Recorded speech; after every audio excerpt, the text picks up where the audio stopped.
Պայմանները բանակցելուց հետո ստորագրվեց նվարսակի հաշտության պայմանագիրը եւ ֆիքսվեց հետեւյալը. Պարսկական արքունիքը ճանաչում էր փաստորեն հայ նախարարների ժառանգական հողատիրության իրավունքները իր բոլոր հետևանքներով, այսինքն ռազմական, տնտեսական եւ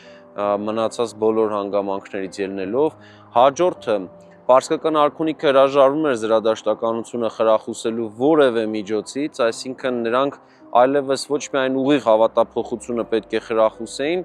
այսինքն հրաժարվեին խրախուսելուց, այլ նաև պետք է հետևյալն անեին, հավատուրած նախարարներին այլևս արտոնություններ չէին տալու, եւ սա կնշանակեր, որ այլևս Հայաստանում նախարարների շրջանում մոտիվացիա չէր լինի դավանափոխ կամ կրոնափոխ լինելու եւ դա նշանակում է, որ նախարարական համակարգը իր ավանդական հունով կընթանար եւ վտանգ չէր առաջանա այդ հողատիրության խարխլման եւ եթե նախարարական համակարգը պաշտպանված չլիներ